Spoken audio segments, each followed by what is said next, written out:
안녕하십니까. 저는 안동에서 요양병원을 운영을 하고 있습니다. 사실은 이게 평소에 여기 오면 한 3시간 정도면 오거든요. 근데 오늘 고속도로에서 거의 이 밀리는 차들, 이게 갓길로도 달려왔는데도 사실 4시간 반 전에 출발했는데 지금 도착을 했어요. 또 요 앞에 또 사고가 또 2군데 또 나서 오늘은 이상한 날이어서 정말 이렇게 죄송하다는 말씀 드리고요. 저는 요양병원을 운영을 하고 있습니다. 요양병원을 운영을 하고 있는데 우리가 요양병원이라면 우리 흔히 알고 있는 인식이 나쁜 병원이라는 이미지가 많아요. 나쁜 병원은 뭐냐?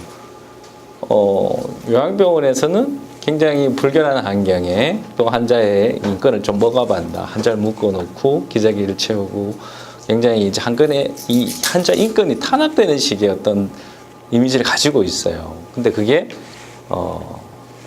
이런 서비스를 바꾸는 게 필요하거든요. 근데 그게 제도적인 문제가 있습니다. 한국하고 일본하고 좀 차이를 보게 되면 이 제도적인 문제 때문에 이런 부분이 한국에서는 이렇게 제도적으로 성장할 수 없는 기반을 가지고 있죠. 그래서 이런 그 제도적인 차이를 좀 극복을 하고 한국과 일본의 이런 시스템을 업그레이드하는 존엄케어라는 것을 저희가 시작을 했고요. 농협병원에서 냄새를 나지 않게 하고 환자를 묶지 않고 기저귀를 차지 않게 하고 욕창이 없애게 하고 낙상을 없애게 하는 게 굉장히 힘든 일이에요. 근데 그걸 저희가 4년 전부터 시작을 했어요. 시골에서. 그렇게 했는데 이게 너무 힘든 일이다 보니까 또 시켜서 되는 일이 아니에요. 그리고 시켜서 되는 일이 아니다 보니까 이거를 어떻게 하지라고 제가 고민을 했었고요. 그렇게 해서 저희가 또 감사 나눔 경영이라는 걸 시작하게 됐습니다. 하루에 5가지 쓰는 이 감사 나눔 경영을 우려계에는 저희가 최초로 시작을 했고요. 이게 이제 저희 성공 사례가 서울 아산병원에 전해졌고 이게 전국에 20개 넘는 지금 대학병원, 종합병원에서 이것들을 하고 있는 거죠. 결국은 사람이 해야 되는데 사람 하는 일이 스스로 할 수 있게 만드는 이렇게 긍정 마인드가 필요하고요. 그걸 저희 병원에서 겪었던 일들, 또 이런 것들을 저희 그 책에도 담았고요. 여기에 대한 내용들을 만들어주면서 오늘 오신 분들이 다 기업체 대표님이라고 계시는데 결국 기업도 사람이 하는 거잖아요. 결국 기계가 할 수 있는 일이 생산직이야. 기계가 할 수 있는 일이 있지만 생산성을 올리고 매출을 올리고 여러 가지 모든 상황에 미래에 대한 대비를 하려면 결국 사람을 해야 일이 만들어야 되는데 그럼 사람은 어떻게 마음을 바꾸느냐 거기에 대한 저희 사례를 보여드리도록 하겠습니다. 이 책은 제가 이쪽에 가서 말씀드리고 갈게요. 이 책은 제 책에 관한 내용이고요. 이건 제 성장에 한 이야기, 그 다음에 이제 이 존엄케어에 관한 이야기, 그 다음에 감사 나눔에 관한 이야기가 있어서 오늘은 그 기업체에서 많이 활용할 수 있는 감사 나눔 쪽으로 이야기를 좀 많이 해보겠습니다. 현재 이게 예천과 안동에 있는 저희 병원입니다. 현재 900병상이고요. 직원 수는 400명이고 자산 규모는 한 300억, 연매출 한 250억 정도 됩니다. 제가 그 45세고요. 부의학부원이고 아주 젊은 나이입니다. 제가 의사 선생님이 아니고 제가 물리치료사 출신이에요. 굉장히 가난했는데 어떻게 금수저도 아닌 어떻게 성공했냐라고 사람들이 많이 질문을 받죠. 그래서 저희 아버님은 이렇게 교원기를 있을 때도 계속 이렇게 서로 이렇게 농사를 지으셨던 분이에요. 아직 살아 계신데. 근데 제 나이 때 이 호롱불 공부한 사람이 거의 없습니다. 우리 대표님은 호롱불 공부하셔 보시는 것 같아요. 그죠? 시골 계신 분들은 이랬는데 저도 시내 살다가 깡촌으로 이사를 가게 돼가지고 6개월 동안 이제 경기가 안동 경험을 해본 거죠. 그래서 이렇게 어릴 때 힘들게 살았던 가정이 지금 제가 있게 됐던 건데 제가 제 책에 써놓은 거지만 저는 성공 원리가 어떻게 사람들이 성공했냐고 이야기를 하게 되는데 저는 간단했습니다. 목표를 좀 짧게 잡았고요. 작은 도전과 이런 실행과 성공을 반복하니까 이 파생효과가 저는 항상 몇 가지 일어나더라고요. 한 가지 목표를 했는데 항상 2가지, 3가지의 파생효과를 일으키고 그게 또 다른 동기부여를 만들고 또 다른 도전을 하게 되는 이게 결국은 쌓이니까 이제 습관이 된 거고요. 습관이 되니까 한 5년 정도 지나니까 남들이 생각하는 미라클이라는 게, 기적이라는 게 저한테도 일어나더라는 거죠. 제가 학교 다닐 때 250만 원 빚 갚으려고 전기공사 현장에서 일했습니다. 기사 자격증 따기 위해서 일을 했는데 이때 제가 기사 자격증을 도전하게 되는 동기부여를 받게 돼요. 차 사고 내서 빚 250만 원 갚으려고 전기공사 현장에서 일을 했어요. 근데 거기에서 기사 자격증을 따겠다는 생각을, 이게 파생이죠. 근데 기사 자격증을 따고 나니까 이제 남다른 삶을 살겠다고 생각을 하게 돼요. 그게 대학 교수에 대한 꿈을 꾸게 된 거죠. 대학 교수 석박사 과정을 하다 보니까 거기에서 만났던 우리 대학원 동기들, 다 교수를 준비하고 있는 사람이 대부분이었는데 그 중에는 병원을 운영하는 사람이 있었어요. 이게 뭐 사무장 병원 운영하는 게 아니라 자기 지분을 가지고 이 자기가 투자를 내서 만든 병원하고 같이 이제 컨소시엄을 했던 그런 병원 하신 분이 있으셨는데 이분으로부터 병원 사업에 대한 생각을 처음 듣게 되는 거죠. 그렇게 해서 제가 석사 졸업하고 박사과정 때 2003년도에 자본금 1,000만 원으로 처음 병원을 시작했습니다. 하다 보니까 너무 잘 됐어요. 잘 되다 보니까 조금 더 큰 병원을 하자. 그래서 의료법인 대표를 하게 됐다. 그래서 제가 고려정형외과를 인수를 하게 됐고요. 이때 5억 정도의 돈을 빌려가지고 이 의료법인 대표가 됐습니다. 이게 2005년도였고요. 그리고 2006년도에 예천이라는 노인병원에서 처음 노인 사업을 시작하게 됩니다. 이게 당시에는 전국의 노인병원이 200개밖에 안 됐을 때예요. 지금은 1,500개입니다. 예전에는 문만 열어놓으면 환자가 오는 시기였고요. 지금은 문을 열어 환자가 오지 않습니다. 싸게 해주든지 아니면 특별하게 잘해주든지 이 둘 중에 하나죠. 그리고 대다수 병원들이 싸게 하다 보니까 질이 자꾸 떨어지고 여러 가지 나쁜 현상이 나타나는 거고요. 그 다음에 안동에 이제 복주요양병원이라고, 이거를 제가 38세 때 600병 상짜리였습니다. 이 부도난 병원을 이제 경매로 인수를 하게 됩니다. 38세 때 이제 빚이 경북 북부권 의해서 제가 38세 때 빚이 100억만 됐습니다. 빚만 100억 됐습니다. 그러니까 이때까지는 굉장히 성장 경영이었었고요. 어렵게 살았으니까, 과거에 힘들게 살았으니까 오로지 돈 버는 게 목표였고 잘 먹고 잘 사는 게 목표였습니다. 그런데 이렇게 한 3개 병원 정도 운영을 하다 보니까 수익이 많이 날 때는 한 달에 3억도 4억도 났었어요. 근데 그렇게 수익이 많이 나도 그렇게 행복하진 않았습니다. 왜냐하면 직원들이 많아지고 일이 많아지니까 신경 쓸 일이 너무 많아지는 거죠. 그 수익을 법인 수익과 비례해가지고 이렇게 행복을 하는 게 않았고요. 그래서 이 법인이 우리 안정됐을 때 그때 생각했던 게 가치 경영이라는 걸 한번 시작해보자. 그래서 누울 환자를 일으켜 세우는 재활병원을 만들었습니다. 이게 2011년도였고요. 요양병원이 하면 죽으러 간다는 이미지가 있잖아요. 요양병원은 죽으러 가는 곳이 아닙니다. 재활을 통해 가지고 빨리 일으켜서 집으로 보내드리기를 최우선으로 목표를 하고요. 집에 갈 수 없는 분들은 집과 최소한 가거나 더 좋은 환경을 만들어서 편안한 환경을 만들어주는 게 요양병원의 원래 기능이거든요. 일본은 그래요. 일본은 개업보험, 간병보험도 되고요. 수가도 저희보다 한층 많이 납니다. 그래서 누운 환자를 이렇게 세움까지는 됐어요. 걷게까지도 해도 됐어요. 그런데 저희 병원은 그때 당시에도 환자 억제제를 쓰고 있었고요. 기저귀 채우고 있었고 욕창도 발생했었고 그냥 일반 병원, 다른 병원보다 좀 괜찮은 병원이었지만 그렇게 뛰어난 병원이 되지는 않았었습니다. 그래서 존엄케어라는 것을 2013년도에 4년 전에 시작했고요. 이거 하다 보니까 힘이 들어요. 직원들이 너무 힘들어요. 자꾸 지쳐가고. 그래서 이걸 어떻게 극복하지라고 고민을 했었는데 이때 저희가 감산나눔 경영이라는 거를 이제 시작하게 됐던 거예요. 이게 의료계에 처음 저희가 도입했던 거였고 이게 성공을 하게 되면서 저희 트렌드가 이제 이 존엄케어는 저희가 처음 시작한 게 아니었거든요. 저희가 1,500개 병원 중에서 거의 3번째로 시작했어요. 근데 저희보다 먼저 한 병원들도 아직까지도 이런 직원들 퇴사 때문에 힘들어합니다. 근데 저희는 이런 것들을 감사나눔 경영으로 거의 다 극복을 했던 거예요. 그 사례에 대해서 말씀을 드리도록 하겠습니다. 이게 차 사고 났을 때 사진이었고요. 현장에서 일을 할 때였고 이 기사 자격증을 이렇게 땄습니다. 딸기 위는 왜 있냐면 이 전기 기사 자격증은 제가 이거 왜 따게 됐냐면요. 현장에서 일을 하는데 제가 24살 때였죠. 그러니까 공사에 현장에서 일을 많이 하다 보니까 일은 제가 훨씬 더 잘해요. 그런데 기사 자격증이 있는 현장 대리 그 라이센스 있는 친구가 저보다 나이는 한 살 많은데 일은 저보다 못해요. 근데 월급도 더 많이 받아요. 직급도 더 높아요.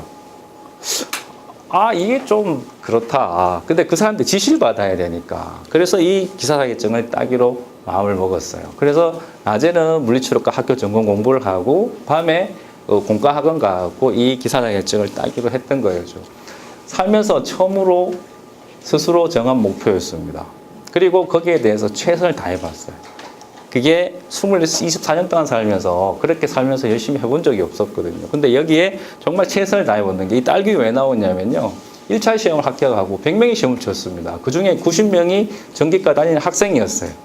비전공자에는 몇 명 되지 않았습니다. 근데 1차에 50명이 붙었고 2차에 40명이 떨어지고 최종으로 10명이 붙었어요. 그때 제가 최종으로 붙으면서 이게 했던 게 뭐냐면 2차 시험 실기시험이라 그러죠. 우리 산업권력공단이 이 시험 칠 때 전공으로 갈 시간이 없었습니다. 돈도 없었어요. 집에서도 뭐 형편이 그렇게 좋지 않았으니까 이 기사자격증 딸 학원비 50만 원. 그 다음에 한 3개월 동안 이 버스 타고 나갔다 갔다 그러면서 기숙사에서 왔다 갔다 그러면서 있는 비용들을 학자금 대출 100만 원 내서 해결했던 거거든요. 그러니까 뭐 밥 사 먹으면 됐는데 그때도 밥 사 먹을 돈이 별로 없었습니다.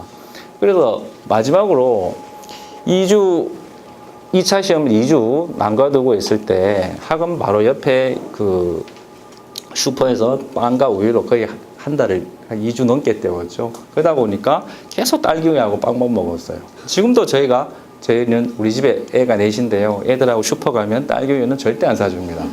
항상 바나나 우유로 먹으라 그러죠. 이게 이제 트라우마가 생긴 거예요. 근데 이 딸기우유를 안 먹는 이때의 경험이라는 게 어린 나이에 스스로 정한 목표에다가 모든 걸 다 쏟아부었던 거예요. 거기에서 나오는 희열과 그 성공감이라는 거는 이로 표현할 수 없습니다. 이때부터 저는 다른 사람은 다 안 돼도 나는 할 수 있어라는 생각을 가지게 돼요. 다른 사람이 다 안 된다는 일도 네가 병원을 어떻게 할 거야? 네가 정형외과 어떻게 인수할 거야? 네가 노인병 어떻게 할 거야? 돈도 없는데. 라는 것들을 결국 나는 할 수 있어라는 생각을 가지게 만든 게 이 딸기 우유 사건이었습니다. 그래서 이게 결국 제가 대학 교수가 되기 위해서 석박사과정 공부하면서 이 티코를 타고 전국의 학회에서 도수치료라 그래요. 물리치료라 안 그러고 손으로 안 치료 도수치료라 그래요. 척추교정도 하고 되게 비싸죠. 이런 치료를 예전에 다 공부하러 다녔었고요. 이게 제가 처음 시작했던 병원입니다. 누가 봐도 경쟁력 제로입니다.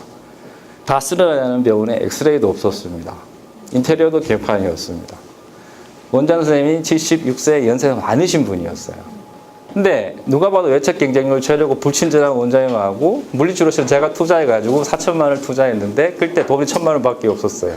그래서 인테리어도 공짜로 외상으로 했고 장비도 우리 그 한의원 하는 우리 그 형님 친구가 장비를 좀 나중에 갖기로 하고 갖고 와서 이 병원을 시작했던 거였는데 저희가 3개월 만에 안동시내에서 환자를 제일 많이 보는 병원으로 바꿔놨습니다. 이 차별화 포인트가 뭐였냐면 이게 2003년도였어요. 14년 전이었어요. 그럴 때만 해도 물리치료라는 것은 병원에서 찜질하고 전기치료만 해줄 그게 안전한 거죠. 하루에 3,200원 내고. 도수치료라는 건 요즘 5만 원, 10만 원 내니까 많이 해주지만 예전엔 그런 게 없던 시절이었어요. 이 시절에 여러분들이 지금 받고 있는 도수치료 5만 원, 10만 원짜리를 제가 돈 안 받고 공짜로 다 해줬습니다. 그러니까 저희 집사람도 물리치료사거든요. 그래서 같이 시작을 한 거예요. 점심 먹을 시간도 없이 한짝을 봤습니다. 그래서 이렇게 1년 반 동안 병원이 굉장히 잘 됐고요. 안동시내에서 제일 환자를 많이 보는 병원으로 급성장하게 된 거죠. 그리고 조금 더 큰 병을 하기 위해서 이 정형외과를 인수하게 됩니다. 이때 인수 금액이 한 5억 정도 돼요. 근데 이 돈이 없어서 돈을 다 빌리려고 했죠. 그때 제 고객이었던 우리 학교 교수님 은사님 남편이 안동대 국립대 교수셨습니다. 이분한테 이제 제 그 치료하는 환자였으니까 이 5억을 빌리려고 돈이 너무 많잖아요. 그래서 포기하려고 했어요. 그래서 한 달 치료를 받으러 오셨길래 이건 정말 하고 싶은데 이거 할 용기가 안 납니다. 돈이 너무 없어서요. 라고 하니까 그 교수님께서 아니 자네가 이때까지 세상을 열심히 살았는데 뭐 5억 때문에 이렇게 고민을 하느냐. 그거 다 까먹은들 다시 일어나면 되지라고 저한테 용기를 주셨어요. 제가 그 말씀을 듣고 나서 정말 한번 해봐야 되겠다는 생각을 가지게 됐고요. 그리고 그 뒤로부터 돈을 빌리기 시작했는데 이분이 그 다음날 자기 퇴직금을 담보로 해서 8천만 원 돈을 찾아가고 저한테 주셨습니다. 이분은 저하고 피 한 번 안 섞인 남이죠. 근데 이분이 저한테 그 돈을 주면서 열심히 해보라고 이야기를 했었어요. 그 뒤에 제가 아까 그 안동의 분한병원 인수할 때도 이 교수님 두 분이 저하고 손잡고 그 은행 가서 돈 모집할 때 한 사람 앞에 많았을 때 1억 5천만 원씩 3억씩 빌려주셨던 그런 분들입니다. 나중에 말씀을 드릴 거예요. 이게 예전에 처음 시작했던 노인병원이었었고요. 안동에 이거는 제가 병원 인수했을 때 이 분한병원이었을 때입니다. 이때 경매를 제가 1차로 인수를 했습니다. 한 건물을. 이게 한 건물이 있고 옆에 한 동이 더 있어요. 왜 1차 인수했을까요? 대표님, 경매는 원래 어떻게 하죠? 싸게 살려고 하는 거죠. 싸게 살려고 해요. 그래서 보통 3차에 우리가 경매를 봤는데 요즘 2차에도 보고 뭐 1차에도 보기도 하지만 이게 10년 전에 당시에는 경매를 1차에 본다는 건 없었습니다. 당시에 3차에 보는 게 거의 경매가 이게 2009년도였으니까 그렇게 한 8년 정도 됐네요. 그런데 문제는 이 건물은 제가 만약에 2차에 들어간다라고 이미 계획을 다 세워놨어요. 당시에 3차에 보는 게 간행이었을 때. 그런데 문제는 이 옆에 건물이 이 한 달 차이로 경매 차수가 달라요. 우리는 여기 건물이 2차인데 저희 건물은 1차예요. 그러면 여기를 2차에 보면 다음 달에 2차에 저게 나오면 제가 다음 달에 그 2차에 들어간다는 거를 제 경쟁자들이 다 알겠죠. 그랬을 때 만약에 경쟁병원에 요 한 건물도 뺏기면 어떻게 될까요? 평생을 옆에 신미들을 남겨놓고 경쟁을 해야 되는 시기가 오는 거죠. 그래서 이때 생각했던 게 화근을 없애자. 그래서 돈 12억을 더 쓰더라도 1차 이걸 경매를 보자라고 해서 제가 1차에 이렇게 들어갔을 때 안동에서 제가 38세였으니까 굉장히 돈도 없었죠. 아버지가 부자지도 아니죠. 그러니까 다 부도난다고 소문이 착 났었습니다. 근데 결국은 12억을 더 쓴 가운데 그 뒤에 바로 우리가 경북도청이 저희 병원 옆으로 왔고요. 저희 병원 옆에 터미널이 왔고 KTX 역사가 왔어요. 그러니까 이 12억 더 쓴 게 지금은 한 100억 정도 올랐습니다. 부동산가가. 결국 이게 당시에는 이게 돈이 없었기 때문에 이런 것들을 이제 가감하게 원래 없었으니까 이럴 것도 없잖아요. 그러니까 이렇게 가감하게 투자를 할 수 있었고 이렇게 된 다음에 이제 조농케어를 이제 시작하게 된 거고요. 감사나눔 경영 손흥회장이 강의하셨나요 여기? 네, 지난주에 오셨었어요? 예, 손흥 회장님 저희 병원에 오셔서 감사나눔 경영을 처음 이렇게 전해주셨습니다. 3년 반 전에. 그래서 이 행복나눔 인류운동을 저희가 시작을 하게 됐고요. 아까 이분이 제 은사였던, 제 클라이언트였던, 제 고객이었던 분이었습니다. 그래서 저의 경쟁력은 뭐였냐? 저희 아버지가 가난했었고, 제가 부자가 아니었던 게 제가 가장 성공할 수 있는 자산이었습니다. 가진 게 없었기 때문에 열심히 살았고요. 남 속이지 않고 성실하게 살았고 그렇게 했기 때문에 피도 안 섞인 이런 분들이 도와주신 분들이 많았습니다. 저희 병원의 원장님은 안동의료 원장을 20년 하시고 대구 경북을 대표하는 의사십니다. 의료인이세요. 정치적 영향도 막강하세요. 뭐 옛날에 새누리당 공천 위원장까지 하셨고 시장인 공천까지도 줄 정도로 막강하신 분이었어요. 이분도 법원에서 만났거든요. 제가 오분날 당했을 때 조정위원으로 들어오셨어요. 그게 인연이 돼가지고 지금 저하고 같이 지금 오셔서 외부 일을 이분이 검찰이든 경찰이든 밖에 일은 본인이 다 하세요. 그러니까 저는 안에 내부 일만 하면 되거든요. 근데 이렇게 훌륭한 분들이 같이 일 수 있었던 것은 말 그대로 제가 노가다를 할 때도 정기공사 현장 일할 때도 시킨 일만 하지 않았습니다.